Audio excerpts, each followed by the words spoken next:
Sudhir Syal, editor, co-anchor, starting up ET Now, would be moderating the panel. Sudhir began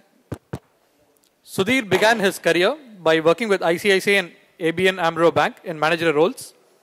His first startup experience was with Sulekha.com, where he managed and created over 40 strategic alliances for Sulekha. In parallel with his career at Sulekha, Sudhir also played a key role in building Proto, India's first and now largest startup platform for launching new products. He was a part of the 3-member core committee and in June 2009 took over as the platform's chief organizer and head. Sudhir finally joined ET Now, where he founded Starting Up, a show which has aired over 150 episodes and has featured over 300 startups both in India and globally. The show has been consistently ranked amongst the most watched shows on Indian business television and is today the #1 show for the startup community. Sudhir has been invited to speak and share his experiences at prestigious institutions like the Wharton Business School, ISB, and the Bombay Stock Exchange. We welcome you, Sudhir, to moderate the panel.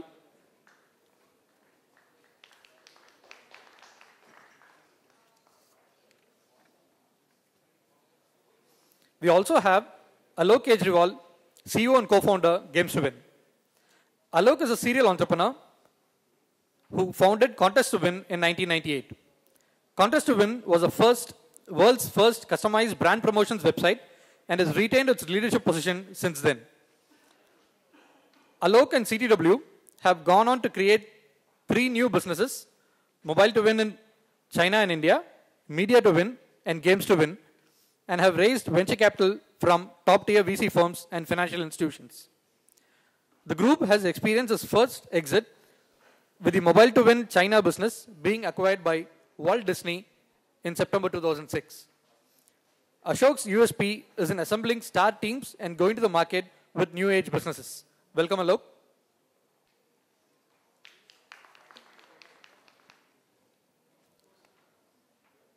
We also have Sandeep Reddy, co-founder Groffr, joining us. Sandeep is the co-founder of Groffr, a leading group buying portal for real estate. Prior to Groffr, Sandeep spent 4 years working as a financial analyst at Kotak Institutional Equities, covering real estate sector, where he had worked on more than 13 IPOs in the space. Sandeep is a civil engineer from Delhi College of Engineering and an MBA from IIM Kozhikode. Welcome, Sandeep.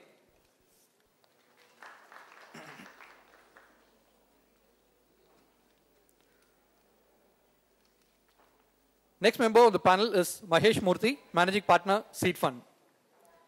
Mahesh Murthy is the founding partner at Seedfund, India's leading early-stage venture capital fund with operations in Mumbai, Bangalore, and New Delhi. Mahesh has over 26 years of marketing and communications experience, of which 15 years are in online marketing. During his early days, he worked with Grey in India and Ogilvy in Hong Kong. Later, he moved on to Silicon Valley firm CKS Partners as a creative director. After a successful NASDAQ IPO, Mahesh moved to head the marketing at iCAD, an e-commerce firm in Seattle, and subsequently acquired by Intel. Mahesh then returned to India to run Channel V till its sale to News Corp in 2000. After Channel V, he founded Passion Fund to invest and guide in startups. While running search marketing campaigns for its favorite charity in 2003, Mahesh believed there was a need for a pay-for-performance digital brand management firm and set up Pinstorm in Bombay. With over 120 people across 6 offices in India, Singapore, Malaysia, Europe, and the US, Pinstorm is today among the world's leading digital marketing firms. Welcome, Mahesh, on the show. We also have Sunil Goyal, CEO, YourNest Angel Fund, joining us. SKG is the CEO of YourNest Angel Fund, a leading SEBI-registered early-stage fund. SKG has led angel investments and focuses on building early-stage businesses. He's an active member at the Indian Angel Network, Mumbai Angels, also a member of TIE, the Indus Entrepreneurs, and on the advisory board of Ideas Infinite. SKG is currently nurturing angel investments in the area of telecom, mobile, e-commerce, software, technology, and retail. Sunil has constantly led change programs and new projects in FMCG, telecom services, and technology projects During his 2 decades of blue chip corporate life with Bharti Airtel Limited, Beetel Teletech Limited, and Dabur India Limited. SKG is a chartered financial analyst, a business economist, and a cost accountant by qualification. We also have Gaurav Shah, Group MD and CEO, DeGroup, joining us on the panel. Gaurav, who started his professional journey at an early age of 16, is the Group MD and CEO of the DeGroup, and is also the CMD and CIO of the social VC fund, India Social Fund, which invests in niche social startups and scientists that can significantly improve living conditions of the masses in general, as well as those which act as opportunity platforms for the underserved and uplift lives. As part of the DeGroup and India Social Fund, Gaurav sits on board of several niche companies and provides strategic direction for growing their businesses. He devotes a lot of time in mentoring student startups and conducts business modeling workshops across Asia.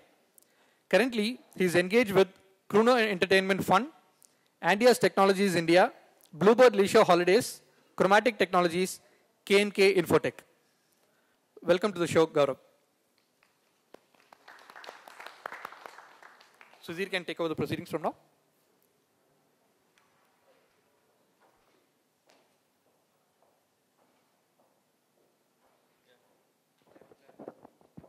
Thank you, folks. We're just going to start. It's going to be telecast on the Starting Up show on ET Now next week on Tuesday. We're good to go, Davina? Yeah. So we're going to run for 40 minutes, after which we'll have Q&A. Right? And hopefully it should be an exciting, entertaining session. Good to go? Hello and welcome to this very exciting panel discussion here at the APEX Summit. We have participants from across the various stages of the startup ecosystem. Firstly, I'd like to introduce my guests, Alok Kejriwal, serial entrepreneur, mobile internet entrepreneur, and early stage investor. Gaurav Shah, early stage investor with the DeGroup. Sunil Goyal of YourNest, one of the earliest seed funds in the country. Sandeep Reddy, who is representing the entrepreneurs here, co-founder of Groffr. And of course, Mahesh, Murthy, one of the most prominent investors, entrepreneur, founder of Finstorm. I want to start this by going to you, Mahesh. Mahesh, everyone said that 2011 is the year internet had arrived, right? So everyone spoke about 100 million internet users and so on and so forth. And investors too bit the bullet, right? So investors put in as much as $350 million into e-commerce, and yet we're seeing that some of those bets perhaps haven't really played out as well. Do you think it was a case of perhaps investors being early in terms of riding onto the bullet, or being early in terms of making their bets, or you think some of them have been executional issues? Let me put it this way. I mean, every business has execution issues. I think what really happened out here was investors, if 2011 was the year the internet came of age, 2012 hopefully will be the year the internet investor will come of age, having learned from all his terrible mistakes in 2011. I think what we did was, and I don't speak for the group as a whole, but I will just use the word we in that sense. We invested in companies at ridiculous valuations where we have no hope of being able to make that money back. We invested on this entire, we invested on the belief that whatever I buy, there'll be a greater fool who will buy it at 4 times that price. The fact is that greater fool was always meant to be Amazon for everybody, because every plan I saw was Amazon. That greater fool has come and not bought anybody, right? So suddenly everybody is saying, oh my God, who's going to buy this baby, right? So valuations have plummeted. We have seen, closure after closure, fire sale after fire sale.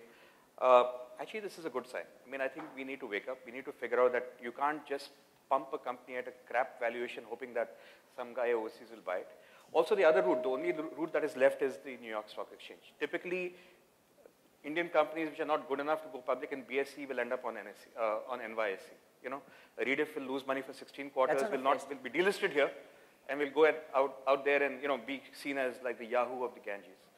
The problem is that all these companies that want to go there and be seen as the Amazon of the Ganges will have a problem. Amazon is already at the Ganges, right?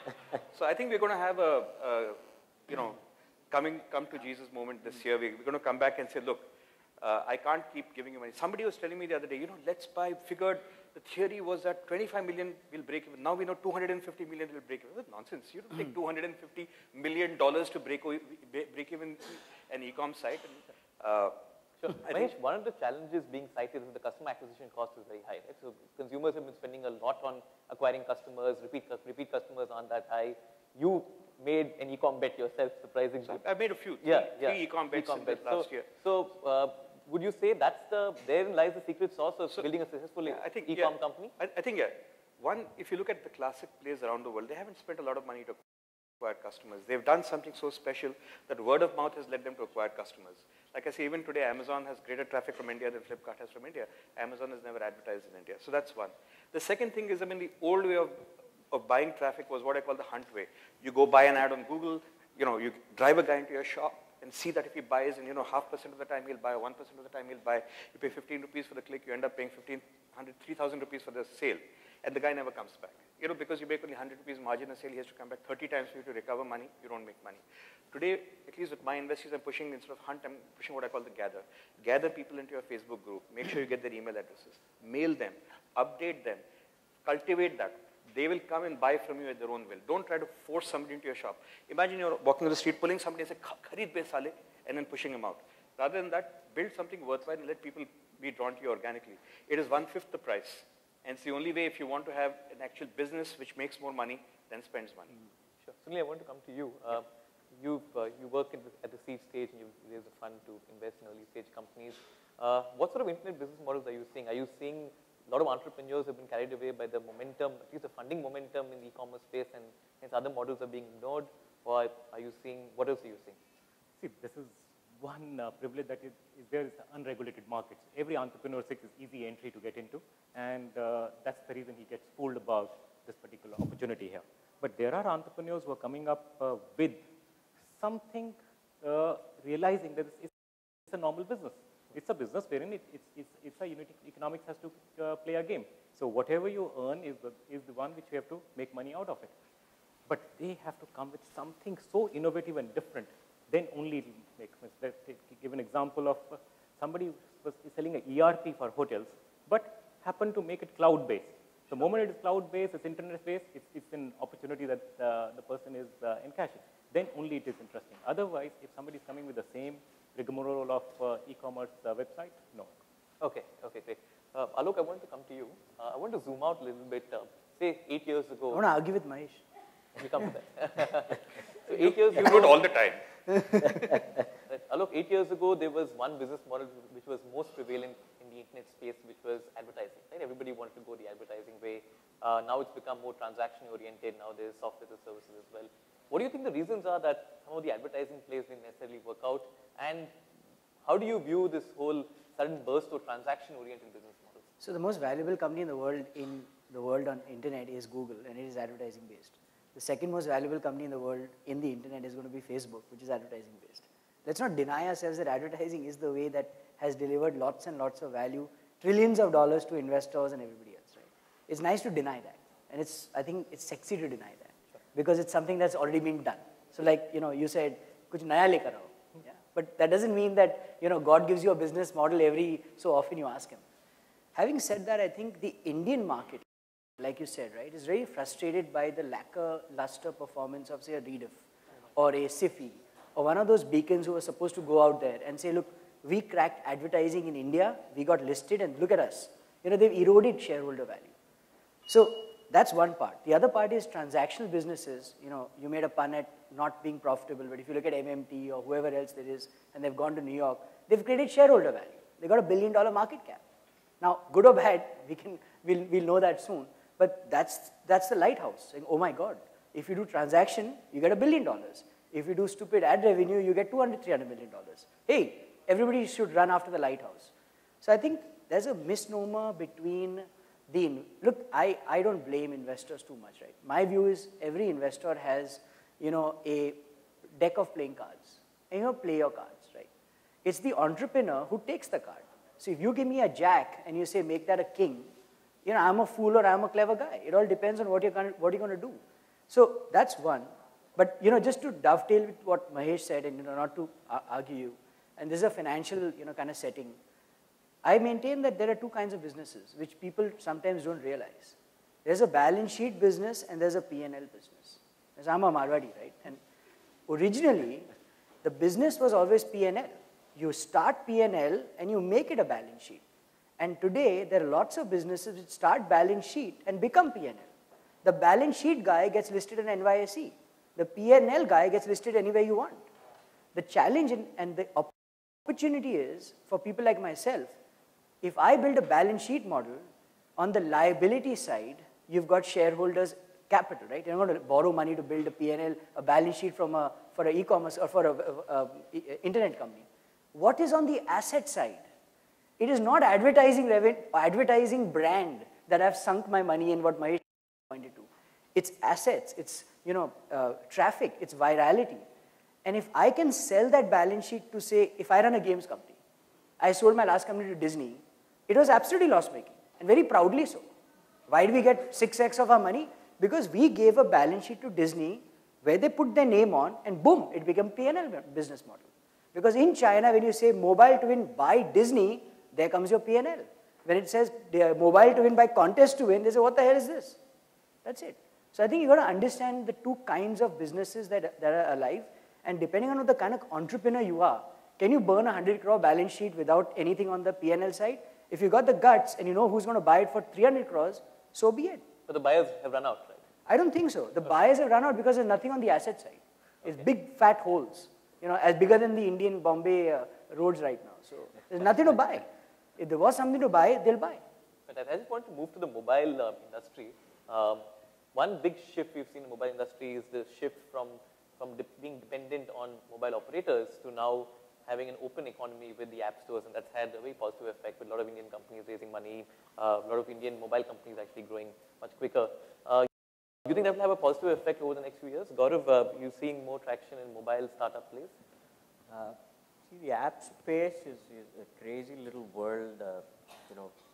Again, the number of apps that you really see and the real utilities that they provide, they have absolutely no balance whatsoever at this point in time. If you don't promote your app with $1 million marketing revenue, you don't top the charts. And the kind of money that the app stores have been talking about, the app builder, they don't make any money at all. However, yes, the ecosystem has to go a long way yet, and it would mature in the coming years. Alok, you know the sector very well. I think I unfortunately beg to disagree. I think the largest apps out there have been viral. Exactly what Mahesh said. Rovio, Angry Birds. Rovio, Angry Birds, Cut the Rope, Fruit Ninja, all of them have shot up the ranks. I think it's again a question of denial. Okay. You make a bad product, you're going to dress it up with advertising, and then you're going to tell your VC and your team, oh my God, we didn't advertise enough. Right? Facebook never had a full-page ad in Bombay Times. You're saying it's a question of the quality of the app. It's the product. Right. That's the internet. Right. You don't advertise, you get discovered. That's what the internet is about. Right. What about you, Sunil? What do you think? See, as far as the apps are concerned, the one has to be very, very clear that the app should be so good that it is able to survive without an operator. If it cannot survive without an operator... Who's the operator? Yes, exactly. If we can make it so good that you're not leaning onto somebody else, there is an opportunity for you to go back and make money and then be able to spread it out once you've proven the product is doing well. That's the time you go back to the operator that here I have a great product, now I'm in business and I can talk about it. But normally if somebody is only counting on the subscription revenue and a share from an operator, for operator collecting it and banking an operator to go and sell the particular product. So I think that model has not worked. Yeah, so over the last 3 years. I'll maybe disagree. One of my industry companies is one of India's larger SMS companies today, right? So share the name. I haven't announced it yet, so I won't yet. But I can tell you, last month they cleared 60 lakhs in profit on 75 lakhs in revenues, right? So in SMS revenues, right? So I think there are opportunities on both sides.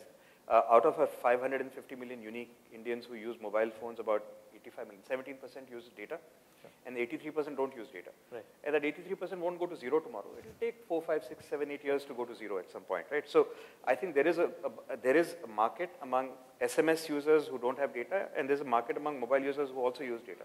And there are opportunities in both places. Even with the SMS regulations? I do absolutely think. Okay. The key thing is if you have a pull-based app, you're fine. It's only if you have a push-based app that you go afoul of prior regulations. Sure. if you can create a decent pull-based app, and there are a few out there, choose them well, you're fine. Okay. Consumers understand your brand, ask for your brand, try can't stop you. Wait, is this a consumer brand or it's like a SMSE? It's a consumer brand. Really? Right. Mahesh, what are you seeing in terms of action in the mobile space? Are you seeing a lot of mobile app companies, mobile app startups, or you think that in Indians, we haven't quite cracked the mobile app product? So one of the interesting things we're seeing is we do have an entertainment company which produces comic book entertainment. Sure. So very interesting move. We had 12 months of comic books where we produced, we used to sell 5, 10, 15,000 copies a month. We made a pretty big bet and said, let's take it all to the mobile phone, right? We do sense that in 2-3 months, at reasonably conservative numbers, we should make a lot more money. People don't realize that there's so much friction in the print publishing world. You have to buy paper, print it, distribute it, their returns. While in the mobile world, every page you flip through, there's an ad that is being viewed, and there is ad revenue that does accrue. We have really good ad companies out here, whether it's a InMobi or an AdMob. If you create great content, and I think that's the killer out here. As investors, you typically say, yeah, my company also has an Angry Birds. My company also has a Cut the Rope. We're not doing well. Well, that's the idea. You can't do copy paste. You can't do Control-C, Control-V in mobile apps. If somebody else has Angry Birds, you cannot do it. You should do something else.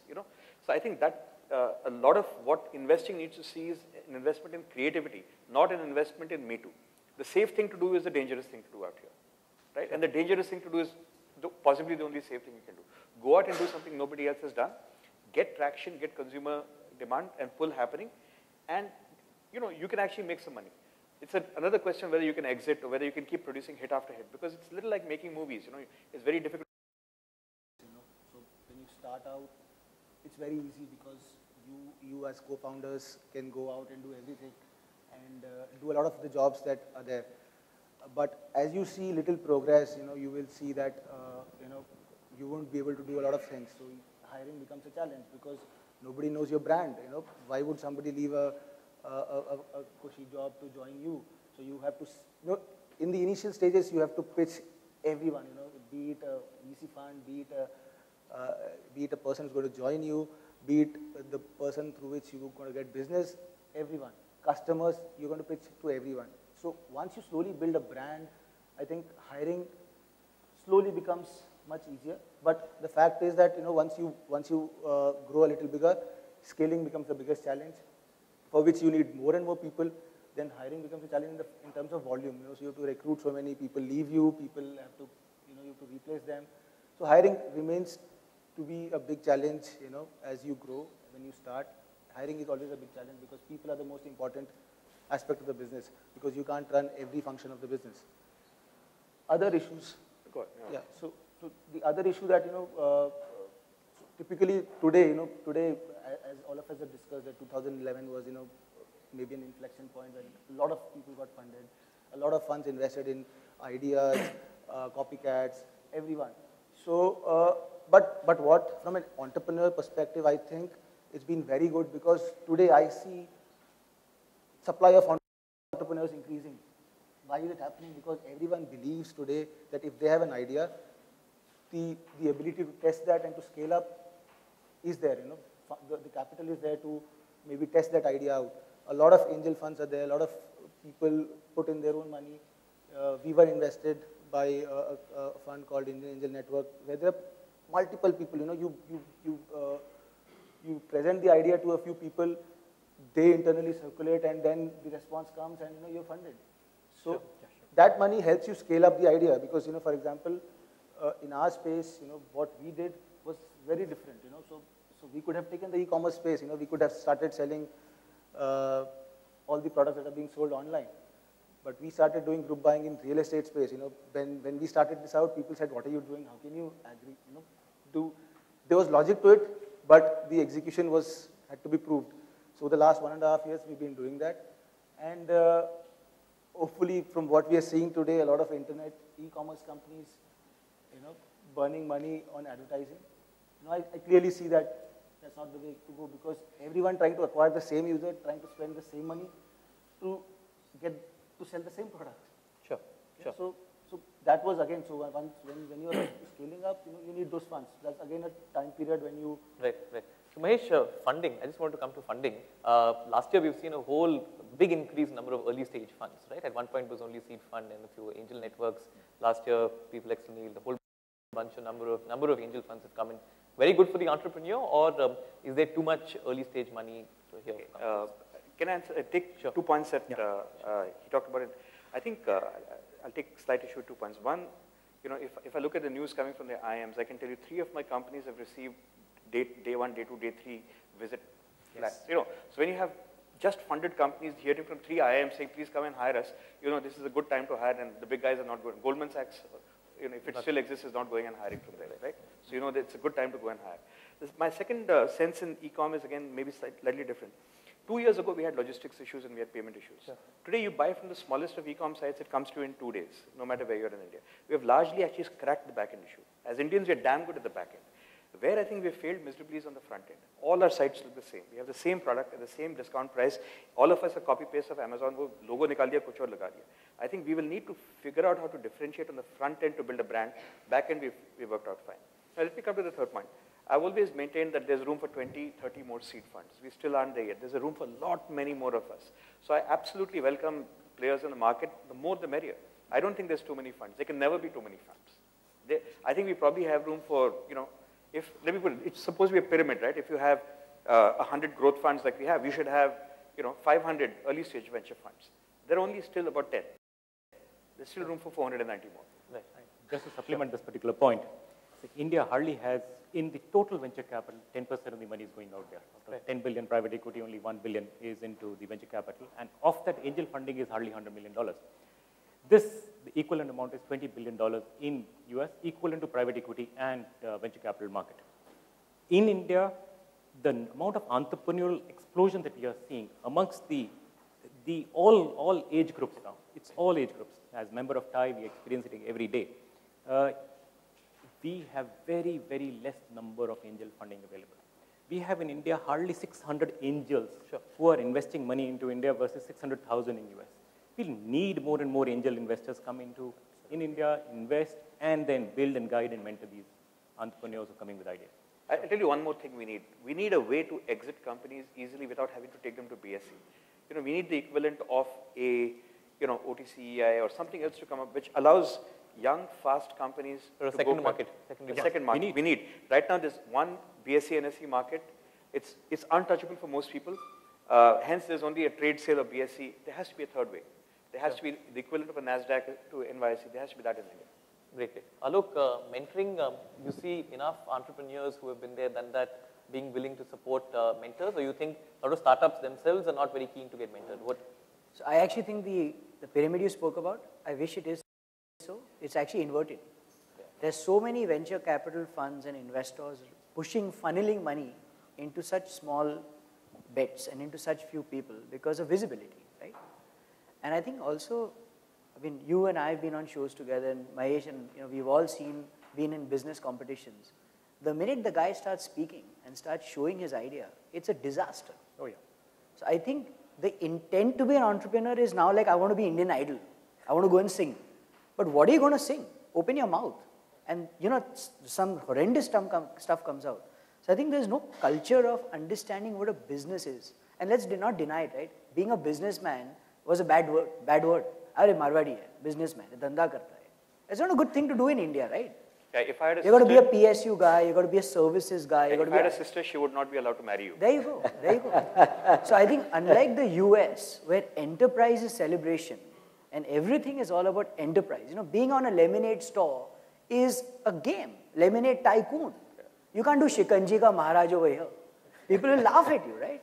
So I think there's so many warped ideas we have in terms of our parents and grandparents telling us ki dhanda mat karo, business kharab hai. You can't shed that off. You can't shrug it off.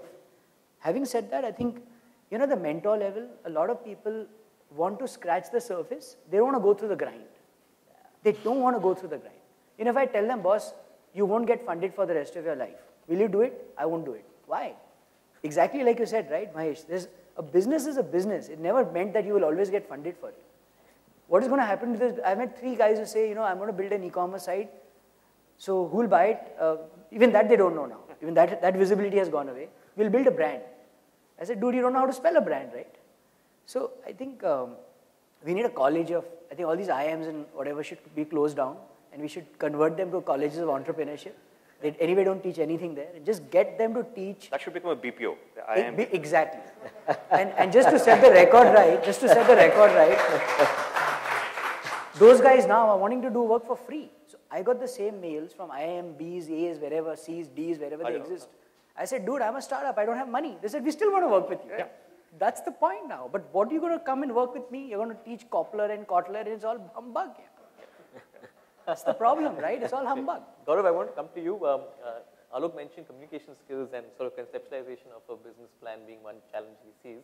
What about design? I think one common feedback has been that entrepreneurs or startups are not as design focused as perhaps they should be. Correct.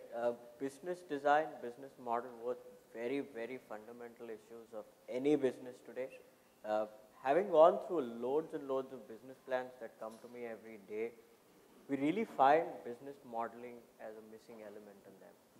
People haven't focused on it so far, but I think it's time to wake up, and that's the reason why we see a lot of startups really failing, or 17-year-old kids saying, oh, I have an idea, who will get me funded, blah, blah, blah.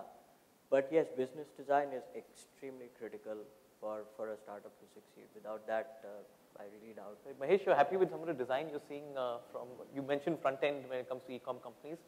You think we need to inculcate more design? And more design, more brand. I mean, I think, we are right now trying to follow a book. Right. What we've done very well. Infosys, TCS, Wipro, your process, I'll replicate, we'll do great process. We've done great process on the back end. Believe me, the kind of work that Flipkart, Infibeam and others have done on the back end process is actually miraculous. In 2 years, we've come from a place where we used to say there's no logistics to the fact that anything will get delivered anywhere in 72 hours. Great work, right?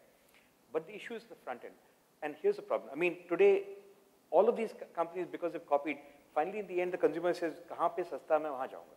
So, and the sites have realized that they have to keep discounting to sell. That's no way to build a business. A brand is what you pay more for. What is it that you can do to your site to make people say, I'm going to pay more to shop here, right?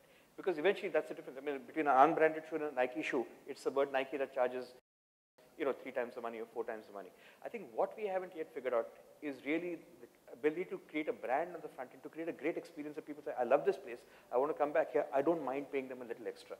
And that's not just graphic design, though yet that is an issue. There are no nice looking Indian sites. How is it? We have all these many designers and we produce crap, right? Our logos are crap. So we need to be able to create some, while you go on Main Street, the shops look great. We have really good retail design, but our e-commerce design sucks. Right. Why is that? It's simply because we have, NIT and APTEC trained guys who've been told ki ye code likho, design ho jayega. That's not design. Code likho is not design ho jayega. Right. I think there's a lot we need to do on the front end in terms of design. We don't have enough design schools. There's 2 or 3 in the country and not enough great design teachers. But at the same time, even beyond design, above one level above, is saying, okay, what is my brand? Am I the friendly brand? Am I the exclusive elite brand?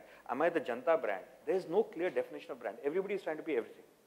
Sure. Sunil, you want to add something? I just would like to add that in addition to the design, the clear challenge for the 2012 for most of the e-commerce sites is going to be data analytics. There's so much of behavioral data now available on the customer that none of us, and this is the most perishable item. This is the item which is perishes if the behavior is not tracked and the offer is not made to the person within a few hours. It's gone. It's more perishable than milk. So the companies that you're working with, that's the key challenge that we now are trying to overcome in the coming year. Great, great. I want to move to how 2012 will play out. We've seen, we spoke about e-com and we spoke about how there's been a crazy amount of investing. You also wrote a controversial post on Plugged In about it. Alok, we've already seen investors bundling 2 companies together to sort of find a marriage of convenience or inconvenience, as you refer to it, right? So that divorce turned into marriage. Yeah, yeah. That's the new. Right. So that you're marrying 2 pigs to create a buffalo. Yeah, that's right. Slightly difficult. That is elegant. That is really elegant. Right. And there are a number of other e-com companies which are again losing money and which are burning cash, and they are on a very high burn rate. It's very difficult to stop spending that much amount of money. What do you think is going to happen in 2012? So I think 3-4 opportunities, right? I think there's a huge opportunity for vulture capital. Huge opportunity. Just someone who just basically becomes the cleaner. Just a guy who comes and cleans up all this.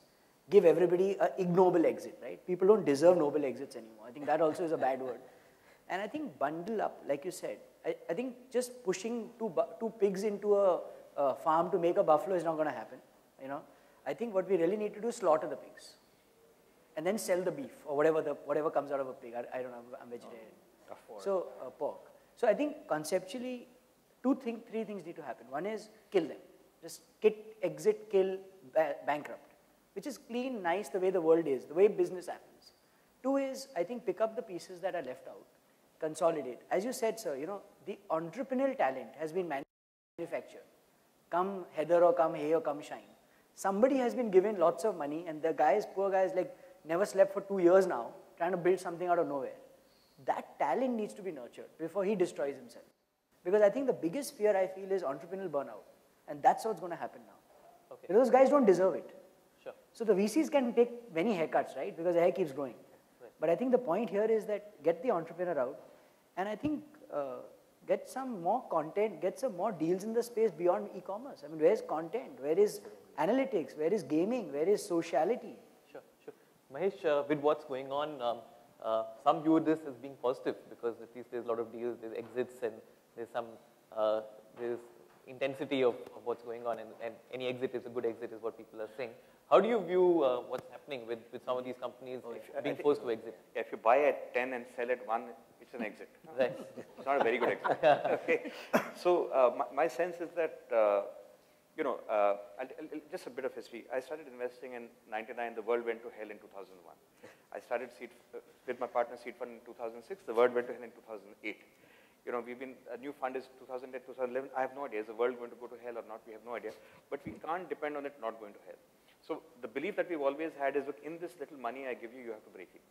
Because I have no idea 2 years from now whether you're going to have the next round or not have the next round. Right? So I know Alok disagrees because he has this allergy, strange Marwadi allergy to breaking even. Right? I'm a Tamilian who says breaking even, and Marwadi saying, no, I won't break even. You know, burn it up. Yeah. And build a brand. Yeah. So I think the sense we have is that for the next 6 months, this will be a graveyard. Nobody is going to come out and write a big ticket. Right? Slowly, 2, 3, 4, 5, 6 months from now, some zombies will come out, show their head and say, thoda investable paisa hai. Let's put some stuff out there. The terms will become more onerous. It's a cycle that we all go through. For somebody like us, we're a very small fund. It's a great time to buy. Valuations are off the cliff. The guy who came to us some time ago asking for 250 million came back looking for 10 million the other day. He had a 10 million valuation. We think we'll still wait. You know, things may get even better going forward. So it's a good time for a small fund to buy. It's a good time to be able to create a profitable company at the end of. I mean, I don't want to make big profits. My only thing is I don't know if the next round will come. I want your ability to keep your head above water. So your view is break even in 2 years? Put your head above water. But for e-com companies, that's difficult to do. Not necessary. I have 3 e-com companies. I think every single one of them is on its path to break even. Mahesh, look, one is hugely profitable. But Amazon took 10 years to break even. Huh? Amazon took 10 years to break even. I mean, you were not there. I know you were not there, investor. But No, I was there. I worked with Amazon on its product line, broke even in the first 6 months. But then took it and invested in the second product line. We don't have that out here. We are doing everything all at the same time. So from an entrepreneur perspective, you know, when we look at 2011, you know, you open a newspaper and you would say e-commerce company funded. You know, same companies getting, with same business models getting funded day in, day out. Everyone just following the same companies. What I would like to see in 2012 is, you know, new ideas, fund ideas which are maybe for the local markets, for the Indian markets. You know, today when we discuss e-commerce. You know, what are we copying? A US-based model here. But ऐसा नहीं होगा, you know, I've seen VCs who say, अरे मेरे को एक deal company चाहिए, एक e-com company चाहिए, एक ad company चाहिए, तो मेरा GP मेरे को मारेगा रे. So they're just looking at. So if all go down, सबका क्या मेरा भी गया. US में क्या चल रहा है? If somebody can do this in India and some startup comes up and says we are doing this, which is big in US, big market, they get funded. Are we seeing ideas which are for the local markets? You know, we ourselves are so big, 100 million internet users. And growing. So actually, I think that the question is, because of all this euphoria with e-com, are other sub-niches being ignored? Very much. Okay. Very, very sub-niches are coming by. and they are either on mobile or on the internet. Okay, so they're not being ignored. They're saying they are available. Their sub-niches are available. They are available. Right. In the mobile, for example, the kind of companies that I'm associated with is a missed call service, complete brand engagement on a missed call by zip dial. This is first time innovation in the world, and we know that this is the thing that is new and fresh and break even within 2 years. Sure, sure. Similarly, you look at another Jixi. Right. It's some video streaming on a edge network without a 3G network. So anybody can watch a 3-hour movie on that particular this thing and continues. Again, breaking even possible in the coming 2 years. So it is like the mindset of the entrepreneur who's now coming to us with the right business model. He's realized that if he's going to be asking for money for burning out, he will not get it. Sure. He may focus on one market deep. He may come with the e-commerce model that I'm going to be focusing only on Delhi and make Delhi a successful business model with your 2, 3, 4, 5 crore market. I'll break even with that particular money, and then I'll go with the story, the Amazon route of replicating it further. Sure, sure, sure. Mahesh, I wanted to come to this new form of salvaging a falling company, right, by investors, right? So in some ways, we saw Tiger and Axel coming together to bring two of their portfolio companies together. At some broad level, we saw that with LifeBlob and Printo with Seedfund as well, right? You might agree or disagree. Right. So, what is the incentive for the fund to do that, and what really goes on in the board meeting when you all are looking at the situation and seeing how to bring two companies together? So actually, I mean, the case of Printo and LifeBlob was that they were in similar businesses. Printo had no technical backend, and we didn't make any money. Right. You know, it was no big money out of it. We actually got out it. The entrepreneur actually made more money than us, which was a pretty okay thing to do. Right. I think what we are seeing right now is something far more serious. You know, I was reading the other day that, for example, Flipkart loses 6 crores a month on some 4 lakh sales, or 4-5 lakh sales, which means the investors, Axel and whoever, right, are subsidizing the Indian public to 130 rupees per item. Right. So these are now not VC funds, these are charities. Right? At some point, you have to stop pulling that customer subsidy that the fund is giving the public, saying, come to my company to buy it. It's hard to merge two companies, because what have you merged? Okay. Eventually, if all your traffic is not loyal traffic, it's just bot traffic, there's no traffic. So why merge and why not let die? So I'll tell you why. Because it actually looks good on the balance sheet that I got an exit. So basically, a lot of funds in the US do it. There's actually a really nice thing that you see. There's a network of funds which say, you buy my dead company, I'll buy your dead company. Okay. Right? So both of us look very happy to our LPs. Sure. Okay. So it's a nice kind of club. It's a Ponzi scheme. Huh? It's a Ponzi scheme. It's a scheme where we both look good. We both say, yeah, I exited to him, he exited to me. Right. So we both look good for our LPs. But as the buying entrepreneur, in this case, if it was Flipkart, is he obliged to say yes to such? Well, obviously. I mean, they bought Chuckbuck. What has Chuckbuck got to do with Flipkart? Who's asking the entrepreneur? And who's asking the entrepreneur? Yeah, you know, and obviously who's asking the entrepreneur? Yeah. The entrepreneur has been told, just buy it. It's a drag out. Yeah, it's a pure drag out. So at some point, you know, the VC must have, chalo nikalte hain se. You know, tu le le yaar isko. Right. Give me some stock in you. Right. So you flip it to a stock, to a currency that you believe is more has better value. Okay. And that's the only way. When you can't get out of a company, that's the last face saving measure. So Alok says, shut the company and burn it down. The other options say, okay, fine, take it, give me a little stock. If you do well, I'll make out. If not, yeah. But I was telling Sudhir, if I may jump in, sure. Here's the challenge, right? That's great. Now, how do you buy a company with 20 different kinds of lawsuit potential liabilities, a corporate entity in India which has unlimited liability on its creditor side? How do you do diligence? I mean, Mahesh, you buy a law firm. There you go. Because boss, I've been thinking myself of these deals. I understand you can buy a few judges also. I mean, I can't imagine the diligence exercise to buy something like, you know, a Let's Buy, whatever the hell's been bought. It is unbelievable. The cost will be amazing. So then you do an asset buy, which means just buy the asset side, leave the structure behind, leave the corp behind.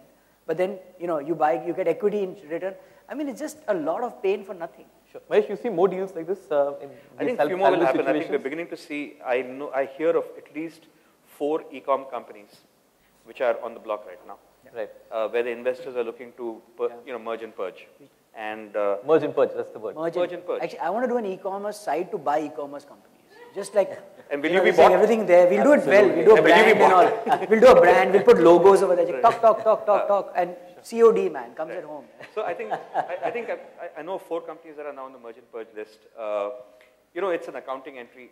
But forget all that. But the bigger picture is the fact that these companies didn't work. I think all I can hope for is, look, I want venture capital to survive. I want risk investing to survive. I do hope investors have learned that you can't do copy paste out here. Right? You can't just say, you know, I will build the Facebook of India, I will build the Amazon of India. You know, I still do believe, unlike China, where you can build the Facebook of China, the Amazon of China, and the Google of China, the Facebook, Amazon, and Google of India will be Facebook, Amazon, and Google. Our internet is in English, it's not in Chinese. Right? So we have to find other niches. You can't just do copy paste. I think we have to learn to build within the gap and not within the same space that somebody else is, because that buyout is not necessarily going to happen. If you've learned this, it's an expensive lesson, but I hope this lesson stays in the community. I think that's the important thing. Okay, so the word is aim for profitability and aim for at least break even so that you don't, you know, your company doesn't die at the end of the money. Sure. Your company should be up there. Wait for an upswing, and eventually you'll grow with the flow. Right, right. Sunil, you want to say? Means clearly, the reason of merger is always a strategic value creation for two entities. What we have seen is most of the e-commerce companies, if they're buying the traffic onto their site, what will I buy? I mean, it's like I'm buying a dead horse. There's no reason to consolidate and buy in most of the scenarios because the brand equity, you need to maintain the brand equity at two places, you need to get the traffic at two places, you need to merge them. So merger has some principles. The principles are same, the bogus principles that we have reached, that at the end of the day there has to be value. We normally don't see value, and hence, from a merger point of view, if you're building a business, it's tough. Okay. Sandeep, I want to bring you into this. What are your views as a young entrepreneur building your own company, and you're seeing some of the other companies, unfortunately, having to bring down its costs or having to do a fire sale and so on and so forth. What are your views? What are the lessons that you learn from what you see going on? Because it's the first time you've ever seen anything like this in India. Right. So yeah, of course, you know, so everyone is looking at this for the first time, and you know, there are different reactions to it. But from an entrepreneur perspective, I think you know, kind of mergers happening is very surprising, because you know, one is the first the investors funded in those same companies when they knew that one of them will, you know, because in all the internet models, what you've seen is the winner takes all. Sure. Right? Then you will obviously have fallouts, obviously companies will fail, but such kind of shakeouts wherein the dead goats are being merged into the winners, I think it's not a good practice. Everyone knows that, you know, there's no doubt about that. But somehow everyone is, you know, it's just fair. I don't know whether it's unfair to. So what does it tell you? It tells you not to get carried away by investors' willingness to pump money or for you to go after top line. See, there is a point. You know what Alok says. You know, there has to be money has to be spent to build a brand. You know, there are companies who build brand through virality. We've seen enough examples, but in some models, you have to market yourself to get known. You have to acquire users to build businesses. So that money will always be required, you know. And today, the bigger question is that, you know, so somebody comes up with an idea. If it gains a little bit traction, you will have 1,000 people copying it. How do you build scale before some other guy does it better than you? So you have to spend money as well to be ahead of others and not just focus on the top line, because that will happen. You know, today you know that you can be profitable, but to scale up, you need some money right now, which will make you unprofitable in the short term. Okay. Can I jump in? Sure. I think the most basic fundamental tenet is that it takes 10 years to build something. Let's not forget. It takes 10 hard, long, terrible years to build something of any value. Look at any brand that you admire. It's been in this world for more than 10 years. You know, Facebook is a 7-8-year-old brand now. The problem is that we forget that. We want to build things in 10 months. Then everything will happen. I mean, if I read today, Jet Airways and Indigo and KFA can't pay wages. Jet is a beautiful brand, but they can't pay wages. So I think the challenge, Sudhir, is that people don't get it. Investors think of companies at their fund life. I got a 5-year fund life, so I'm going to get 5 great companies in 5 years. But companies take 15 years to build. Yahoo is a 2003-4 brand, right? 94. No, what I'm saying, 94 brand. Yeah. We're talking about 2014 now, 13 now. So how do you do that? I think, you know, the oldest, and again, I keep bringing capital because there's a capital, I mean, I'm a student of capital, right? The oldest diktat is marry short-term capital with short-term goals. and marry long-term capital with long-term goals. That's what your VC has to understand, is his venture capital goal is 5 years, you can't build value in 5 years. And that's where the trouble begins. Then everything manifests itself in whatever things we're seeing, right? Right. Gaurav, how much would you blame the investment community for what's gone on? It's our fault. This guy Dal Badlu, man. He can't be two, yeah. You got to be one. Yeah. You can't wear a blue and a black jacket. No, I'm only calling it. Be one color. You took my blackjack. No, it is indeed. Okay. I agree with Mahesh that it in a way is our fault because we get greedy. We get greedy with 5x, 10x, raising another fund 2 years later. Today I'm 10 million, tomorrow I need to be 100, and blah, blah, blah. So I have to play those short shots to get the money again. And the entrepreneur is just a recipient of your dream? Well, he's also a part of the game, in fact. You see a lot of short-term, exit-oriented entrepreneurs also coming through who want to build a company and make an exit 3 years later like any other VC. So, well, yeah, he's definitely a part of the game too. Mahesh, you'd blame investor greed or at least investors misviewing the landscape? I think that there are two things out here. We have two shortcomings, greed and incompetence, right? Greed because we want to earn more money from our 2% fee. So we want to manage the largest fund possible, right? So hence we will, what, $500 million mein se mere ko 10 million milega re, so that's greed at that point. So the problem with that is that's way too much money for you to manage, and if you're doing early stage, you can't be, with a fund that does more than $100 million. You can't, absolutely, it doesn't make any sense. Second, incompetence, in the sense, you can't invest in a sector where you can't help the entrepreneur. If you want to really work with an entrepreneur at an early stage, you have to be an entrepreneur. You can't be a fund manager, you can't be a mutual fund manager, you can't be somebody who's flown in from Harvard. You have to really be an entrepreneur to understand, because the problems are really not problems of capital, they're problems of execution at that early stage. What should I do right? Who should I hire? Right? If you figure out, that you get less greedy and get more competent, that will solve problems everywhere up and down the spectrum. So we have these two issues that have bedeviled us. We've been trying to be greedy too quickly, and we're not competent enough too soon. So it's a case of the entrepreneur being driven by, in many ways, the investor's ambitions and sort of being the recipient of that dream. And so, I'm saying, I think we should take the blame. Yeah. Yes, an entrepreneur given the money follows, any entrepreneur with a big backbone will say, forget it, I'm not going to take that money if it comes with that condition, right? But the entrepreneur, like he says, also plays the game. Right. But finally, we can't blame the entrepreneur. Right. Obviously. We can't. Right. Sunil, your thoughts?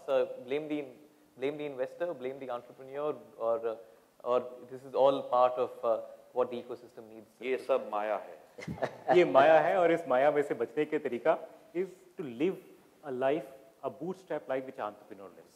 If a fund manager is living a similar life, he knows the pains of execution, fundraising, the humbling experience of what entrepreneur is going through, the fund manager is going through.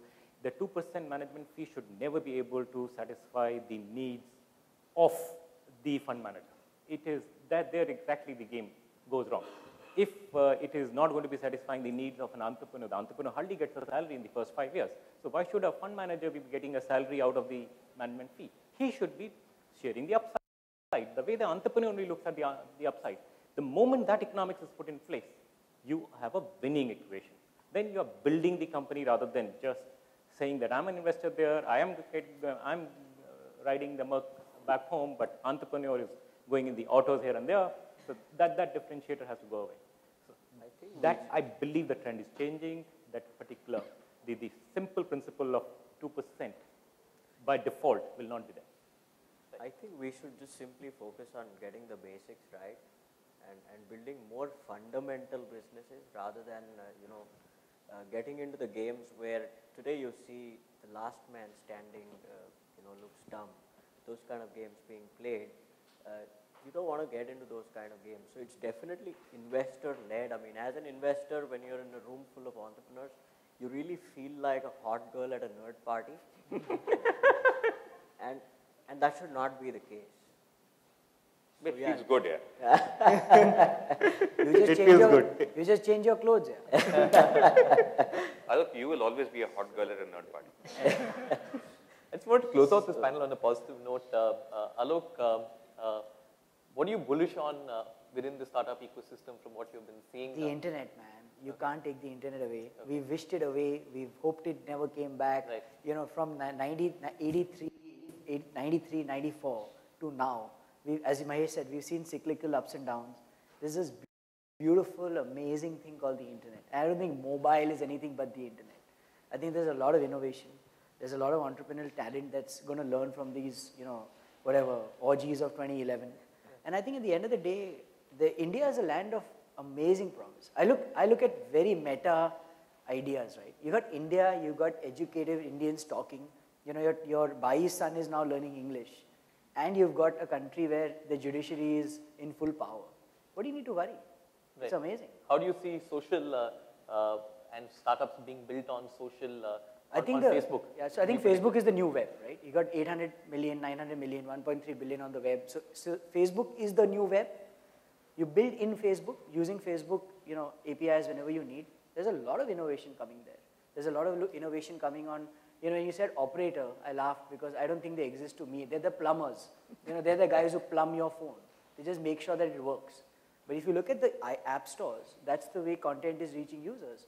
And I think just GPS and the way people, you know, ideas that we're doing with location, for example, is phenomenal.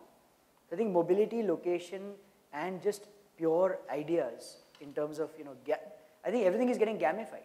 If you just look at the whole gamification business, everything is, look at education. Why would anybody, in my humble opinion, read a textbook? It's such a dumb thing to do. You know, everybody is going to learn Shakespeare using a game. I learned Merchant of Venice for 2 years, and I read this thick book, right? I don't think my kids are going to do that. But if you make them play a game or make them see a movie or a video, look at the Salman Khan Academy, right? Not that guy, but, you know, thankfully. But look at what's happened. So I think everything is getting, you know, edutainment, for example, is a big thing. Sure. Gaurav, what are your big predictions for 2012? From what sub-niches or sectors you think will gain traction?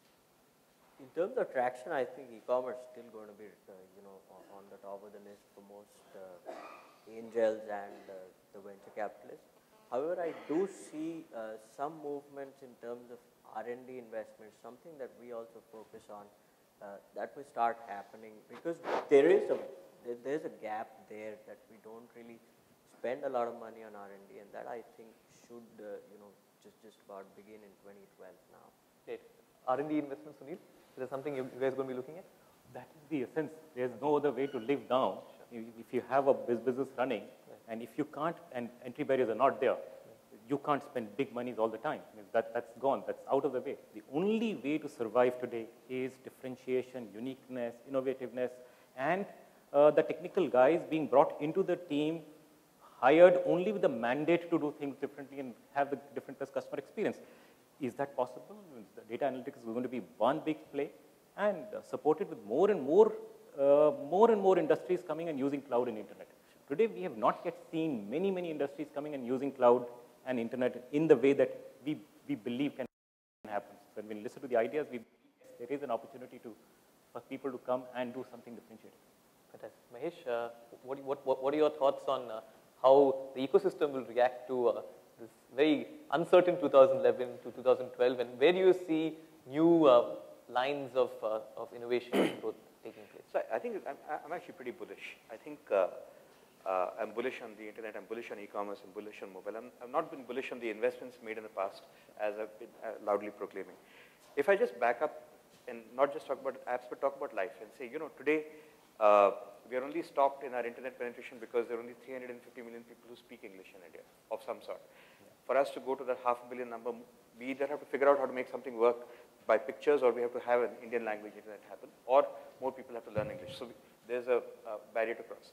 Two, for example, I would love to see many more of us become politically active. You know, many more Annas and Team Annas be formed in the Facebooks and the Orkuts and the, you know, whatever, Google Pluses of India. We'll have to change governance. Life will change. I'd love to see our MLAs, MPs become more accountable, become more transparent. Today, the reach of Facebook is 20 times the reach of NDTV, right? So you know now where something breaks, you have far more ability to reach. So your ability of the government to control media is less. So corruption can be outed much faster. These are all good signs. I mean, I'm saying from a country point of view as an Indian, these are things that make me glad. Somewhere in all this is a set of business opportunities, right? It's my job and our job as a team to go and find those business opportunities. Our hindrance is the fact that we have to figure out how to exit them in 6, 7, 8, 9 years' time. We don't have 12 years. I agree with Alok, we need 10, 11 years to build a business, but we somehow have to find a 7-year exit. We'll have to figure that out. That's really what holds us back. But I'm bullish. This is a good time for us to invest, good time for us to buy. We've never been big investors. So, you know, even our e-commerce investments will break even within the ambit of our investments. We got big stakes for little sums of money, and, you know, we've held the reins pretty tight. And we continue to do that. We've done that always. You know, we're very frugal with our money, more out of necessity than just out of philosophy. I think it's going to be a good year for us. We are getting to see a lot more good deal flow, right? I don't mind the people, you know, I just judged a business plan competition lately where 51 out of 53 plans presented had spelling mistakes, right? And they were all college students from engineering colleges in India. It's all right. It's okay. But 10 years ago, those 53 plans would not even be presented at all. Maybe 5 years from now, only 20 will have spelling mistakes. It's all right. These are paths, you know, these are points on. So I have a slightly bigger view. You know, I came back to India to make a difference, and I think it'll take 10, 20 years to make the difference. Venture capital around the world has taken 40 years to take root. It's barely 10 years old in India. Give it some time, right? So I think if we will learn, we needed this learning. It was a jolt for us, which was very necessary. I think all those who have learned will do well. All those who haven't learned will probably, you know, what happened in the early .com boom, B2B, B2C, back to banking, back to consulting will happen for those people in those cases, right? And I'm bullish here. I'm buying. Where are the consultants? They're bankrupt themselves. Back to banking. Sandeep, what's the mood amongst fellow entrepreneurs and your associates and friends about 2011 and the way 2012 will pan out? Are you seeing more and more of your peers wanting to start up, or are you seeing? Absolutely. So, you know, I've never seen a more upbeat scenario, given that placements at IIMs has not been great. Companies are not hiring, banks are not hiring. So, all people, there's such a big supply of entrepreneurs. That's what I've seen. Fellow friends who just quit because they just had an idea, and then going and trying to execute the whole ecosystem developing in a way wherein, you know, it's easy today if you have an idea and you've got a small prototype to prove that your idea is working. There are funds, venture capital, the angel funds who are ready to fund, and if those angel funds increase, I can only say that the number of entrepreneurs will just multiply, because there's no dearth of ideas. And idea is only is the smallest part of it. The challenge lies in the execution. So you will see so many people coming in, and then a few of them becoming a success. You know, what's good about this is, compared to the big boom that happened 11 years ago, 99, 2000, that was the post Sabir Bhatia. Sabir Bhatia was a poster boy of every Indian. Of me. I started contesting because and we all know what's happened to him. The nice thing is, this is happening without a Sabir He got Bhatia. rich, yeah. There is no poster boy of today's entrepreneurial boom. Yeah. It's happening organically. It's happening for the right reasons. It's not just happening because Goldman isn't paying me 50 lakh salaries. Sure. Right? It's happening for the right reason. It's a good thing. Fantastic, great. Absolutely. Brings us to the end of this panel. I'd like to thank my panelists. The general view is that 2011 ended with a very rocky ending, but hey, 2012 is still bright, and the view from here is that both entrepreneurs and investors have learned their lessons. I'd like to thank my panelists for joining me on this panel discussion. Thank you very much for watching.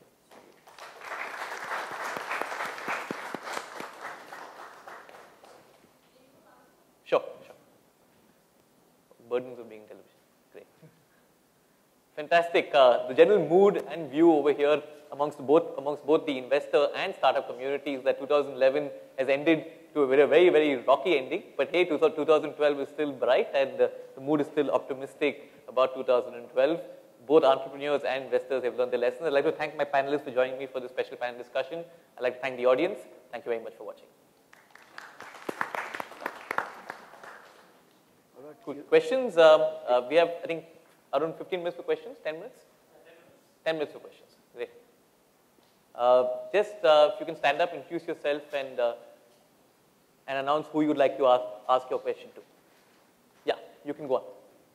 Please keep your questions short and sweet, and maybe 2 or 3 questions at a time, and then the panel can take one of them and 2 of them. Go on. We can hear you actually, so it's fine.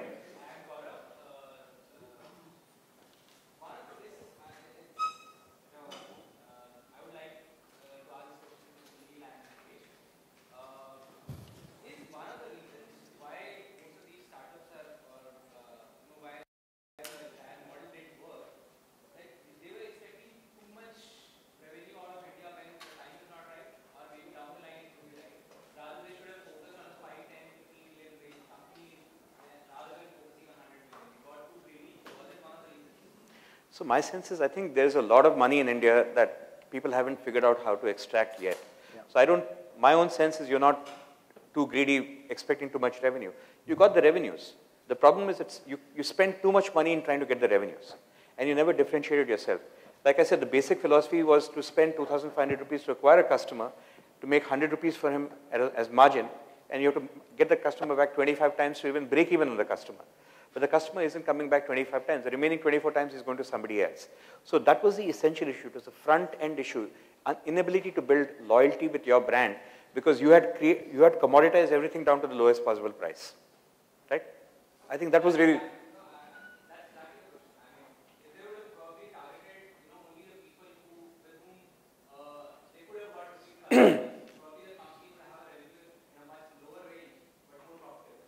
Maybe, or there's nothing wrong. I think up and down the line, people are happy to be repeat customers.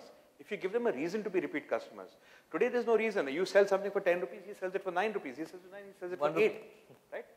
Where is the reason to create repeat customers? All of you guys are killing yourselves by killing each other. As opposed to saying, okay, fine, I'm going to build my stand out here. So one of the things we do with our company is say, you will not sell a product that somebody else also sells, right?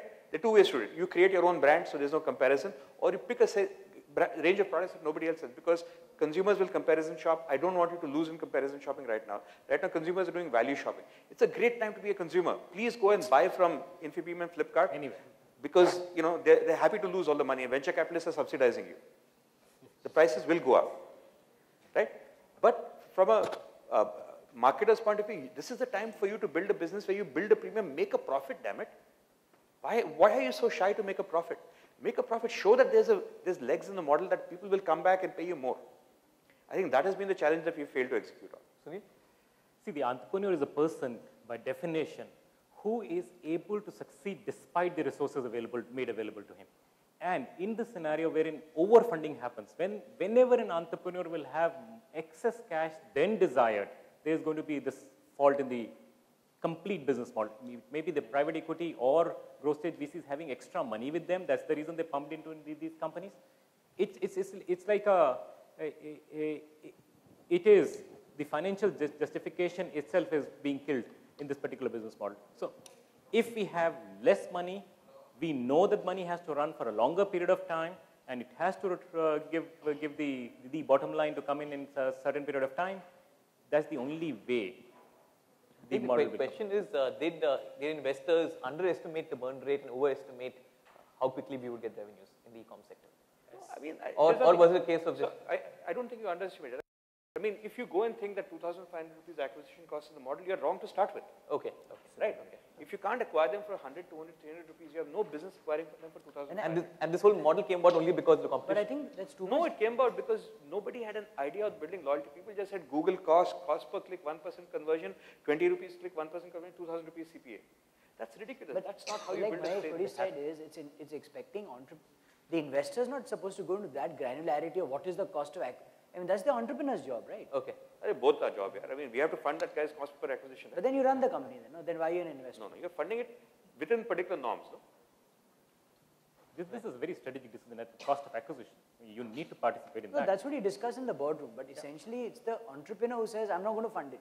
Sure. Depending on how you acquire customers. So your point is it would have been a joint decision or not necessarily? It's the entrepreneur's call, but the investors say okay or not. The fact is, if the entrepreneur said 2,500 and the investor said okay, it's the investor's problem. Look at Zynga. I mean, just as a point, Zynga outpriced everybody in acquiring customers at the end of 2011, and that's how they killed everybody. But that cost of 2008 was also the same. They just crowded out the market, and look at what a beautiful model they made. So the point is that if you were an investor in Zynga and you were investing more to acquire than to spend, the delta was negative, you might say, what are you doing? But if you look at the grand plan, he just crowded out Facebook. He rigged Facebook. That's okay, but Zynga is old, right? I'm saying. Correct. I'm happy to do that 6 years down the line. Acquisition cost is not that high per customer. Very high. It was. I mean, now. Anyway. Yeah.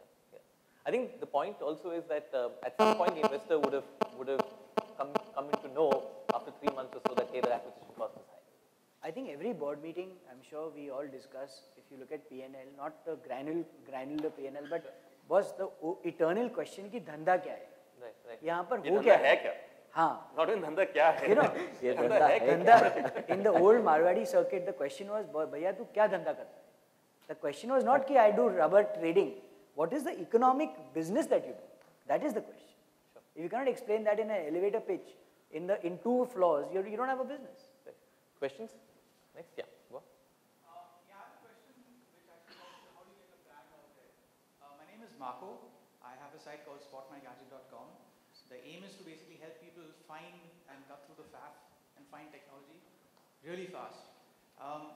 The entire challenge that I faced until now is how do I get my brand out there, given the fact that nowadays there's a glut of noise which people face, be it their cell phone, be it their iPad, etc.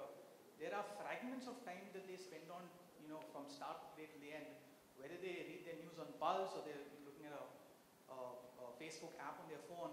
They have a sliver of time, and it's that one single, microsecond of time that you have to get your brand out there.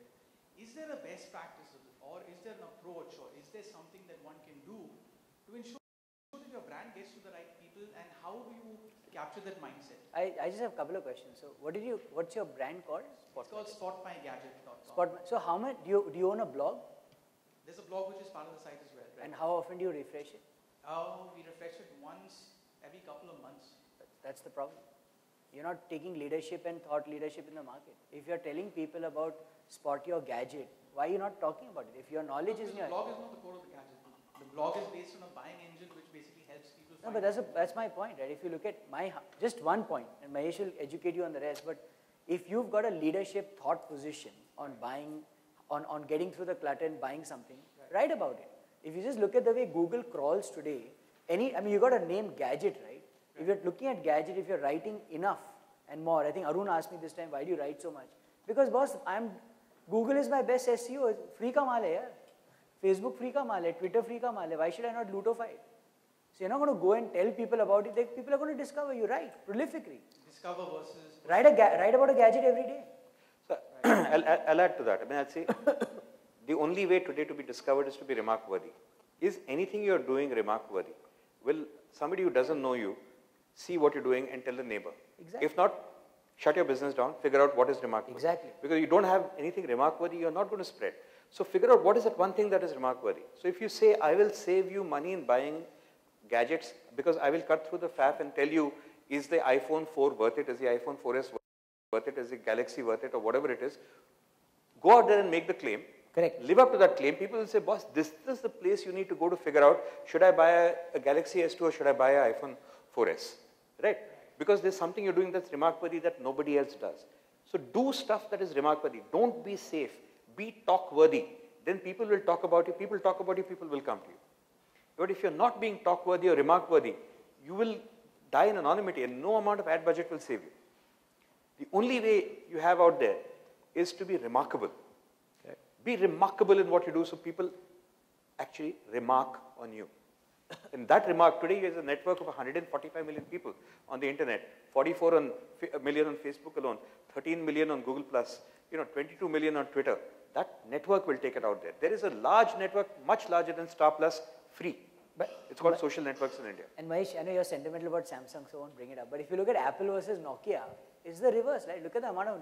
Yesterday I was watching the Grammys, and the guy says, in the Nokia Plaza, and I started laughing, man. I mean, like, it's a bad word now. And if you look at Apple, where the hell did they spend on ads? The product is what everybody wants to buy. No, I quote that example all the time. I mean, there's such a huge demand for Apple out here because they're focused on being remark-worthy. Like even Steve Jobs keeps saying, I really figure out what not to do. And I'd rather do only things which make me remark-worthy. How do you apply that to your own business? Only do remark-worthy things. That remark-worthiness will grow you. Yeah, I suppose it's simpler to be a brand you want to be seen with if it's an actual product. No, you yourself, for example, whether you're, today there, in the tech world, whether it is Tech Meme, whether it's Tech2 or whatever it is, Gizmodo, Engadget, there's so many of these guys out there who are known, or The Verge, a bunch of guys left Engadget and formed The Verge.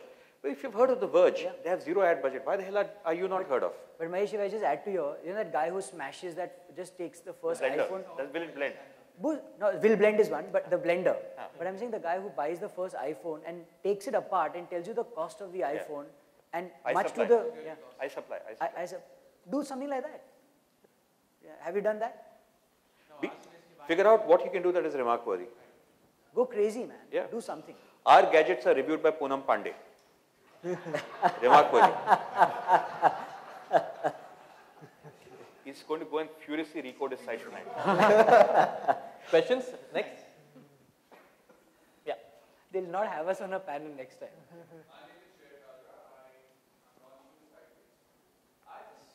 This microphone, you could use that actually. Or not. Yeah.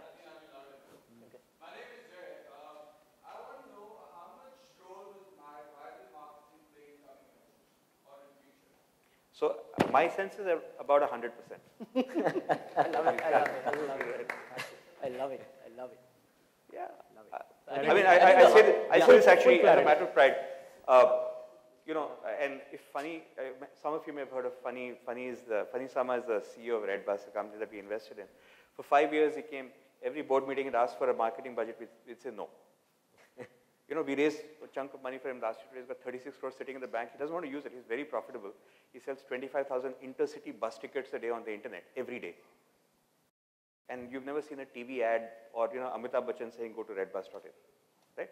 It has been done virally almost entirely through word of mouth. No, Redbus. Take, Red Bull, for example, not just Redbus, right? There's a soft drink. It's a 200 ml can that sells for 85 rupees versus a 330 ml can of Coca-Cola for 20 rupees. But if I may ask this question, sorry sir, are you launching a traditional brand or an internet brand? I'm launching an internet site. Okay. It's going to be a video site. Got it. So I'm looking at making the videos viral. So just a question, sorry, pardon. Poonam Pandey reviewing gadgets. No, but quick question, which are the 3 sites? Just can you name rapidly the 5 sites on the internet that you admire? Start. Okay. When did you see an ad of it? Never. Next. Which one? Twitter. Did you see an ad? No. Next. That's the point. That's it. Next. All of them are basically Facebook. Like you said, they're remarkable, right? They're remark worthy, right? So the key thing about your site is, again, I'll say the same thing, which is figure out what is it that would have a friend of yours who doesn't, or somebody who doesn't know you, say to their friend, wow, you should check out that site. Yeah. If you don't have it, go back, re-engineer it till you have it. I think any entrepreneur who has a marketing budget for an internet site should be shot. Yeah. So Alok is a believer in capital punishment. I would say should be denied capital, but that's okay. The investors won't like that view. No, man, they love it. That's what. That's why I'm on this podium after 13 years. You know, I was in a first board meeting of Contest to Win. 90 lakhs raised ever. Renuka Ramnath, Neeraj Bhargava of E-Ventures, Bala Deshpande, and me, the poor Marwadi, and you know, I won't say who. They say, why have we paid you money? Why are there no hoardings in Bombay City for Contest to Win? And I said, because I've not cut an invoice. And they said, no, but that's not why we pay you money. You got to buy hoardings because people have to come to Contest to Win. And we had a vote of no confidence to say this guy doesn't know what he's doing. And it was ICICI who supported me. And E-Ventures went bankrupt after 3 months. So you're a VC going bankrupt. So I think, you know, it's scary times, man. You've seen those times. Right? Imagine you being told that, boss, and the challenge is, why are you worrying? The monies are all there for you. Spend. What happens then? What does the entrepreneur do? You don't get sleep. Maybe they have investment in the holding company. Exactly. Questions? Last 2 questions before we sign off. Stuff. I think people are scared of you, Alok. No way. Seriously? Ask Mahesh. He's the Gyani. Yoda. Yeah, right. I know nothing. Everybody's sitting here. Come on, please ask some questions of handsome Alok. No, but other panel, I guess. Sure. Oh, Sunil is. We need a separate panel for that. There's can I explain? It's a deep technical process. 1 second. It involves 3 steps. You take this finger, do that. Cyanide aa gaya to? Which way is the wind blowing? No, Sunil, why don't you tell us about what do you think? Sorry. Question. So how do you do valuation? Yeah, that's a good question actually. That's a good How question. can you answer that one? Yeah? But yeah, it definitely is the way you see your business. How do you see that you're going to be building and executing it? Can you prove to us that there is an execution capability of the idea? And how soon can you do it? Looking for a number. Mahesh, So maybe I'll answer it less facetiously, right? basically, most investors will want at least 25, 26% and going up to 35, 40%. That's the kind of range we want. We know what we want. We know how much money we need to give you to break even. So let us say for convenience sake that we want to give you 2.6 crores to break even and we want 26% of the company. Ergo, your valuation is 10 crores. Right? There's no science to it at this stage that we are. There's no science, no discounted cash flow, nothing. No Damodaran on valuation. Nothing is being used at this stage. At this stage, basically, what is the money you want? What is the stake we want? Where can we agree on this? That determines the valuation. Okay. Can I add a little value there? Sure. Become greedy on the raise, which is the money you take in, and become liberal on the equity you give out, which is what most entrepreneurs do ulta. They say, no, but I can't give you 26% koi ne, pata nahi, God has put the fear of God into people of 26%. I'm saying give 36%. But ask, if the guy is saying I'll give you 2 crores, ask for 4 crores. It's very simple. You know, look up the Saratoga tables on the web. I think they exist or they don't exist. Alok Mittal told me about them. Do a calculation of your series A to series E or D or whatever. I think by the time Flipkart is, it will be series Z, but anyway, we'll end at D. And figure out what you will be left with. Boss, if you're going to be left with 10% of a $100 million company, you should thank your stars. It really doesn't matter whether you give 40%, raise 4 crores and build a solid business. And the next round, you corrected your cap table by saying, I'll only raise 10, I'll only dilute 10 for 100 crores. So just do that. Also remember, you know, it's not even bad to give an investor in some cases more than 50%. We don't take it. Because finally the investor is going to go. He's not going to run your company. The company is going to be left with you. When Narayan Murthy retired from Infosys, he had 4% of Infosys. Right? So don't worry about that. It doesn't matter. You know, separate ownership, control and management. These are different things. You can still have control. You may not have ownership. Others, that's okay. Because your investors are here to come and go. You are here to stay. So don't worry too much about that number. Great. I hope that helped. Any last question? That's it. We're done. Thank you very much, guys. Thank you for that session, and thank you very much, audience, for your questions. Thank you.